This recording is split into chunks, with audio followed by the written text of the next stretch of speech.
Hello बच्चों, let us read this question. This question says the answer to each of the following questions is a single digit integer ranging from 0 to 9.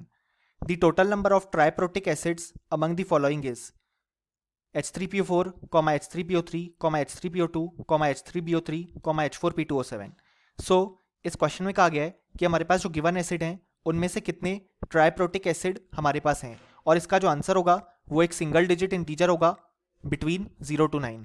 सो इस question को solve करने के लिए जो की concept हमारे पास required है वो है concept of basicity of an acid.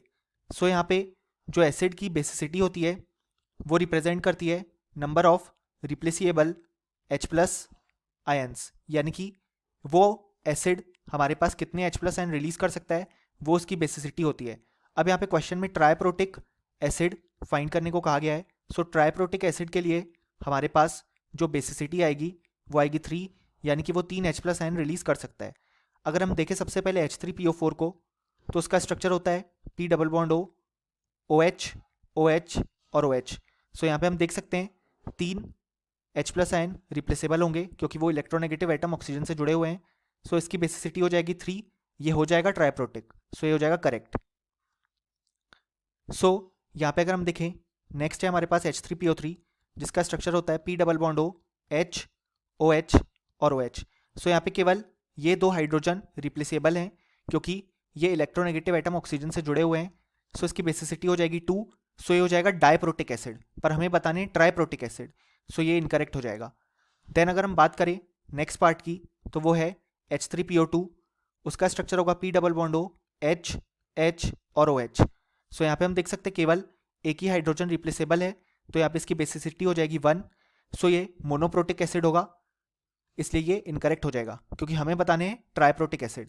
Next अगर हम बात करें तो वो है H3BO3. अब अगर हम इसका स्ट्रक्चर देखें तो हमें लग सकता है कि यहाँ पे इसके पास 3 हाइड्रोजन रिप्लेसेबल हैं तो ये ट्राइप्रोटिक होगा, लेकिन ये इनकरेक्ट है क्योंकि हमारे पास जो H3BO3 होता है वो एक वीक मोनोबेसिक लुईस एसिड होता है क्योंकि यहाँ पे हमारे पास वाटर में जब जाता है तो वाटर के लोन पेयर यहाँ पे बोरॉन अपने वैकेंट ऑर्बिटल में एक्सेप्ट करता है, जिस कारण से ऑक्सीजन के 3 बॉन्ड फॉर्म होते हैं तो उसके कारण वाटर मॉलिक्यूल से एक H प्लस आयन रिलीज हो जाता है, इसलिए ये हमारे पास वीक मोनोबेसिक लुईस एसिड होता है. सो हमारे पास ये भी इनकरेक्ट यहाँ पे हो जाएगा. अगर हम लास्ट एसिड की बात करें तो वो है H4P2O7. अगर हम इसका स्ट्रक्चर देखें तो वो होता है कुछ इस तरीके से P double bond O, O, P double bond O, OH, OH, OH, OH. सो यहाँ पे 4 रिप्लेसेबल हाइड्रोजन होते हैं. सो इसकी बेसिसिटी यहाँ पे 4 हो जाएगी, बट हमें ट्राइप्रोटिक एसिड बताना है जिसकी बेसिसिटी 3 होगी. सो ये भी इनकरेक्ट हो जाएगा.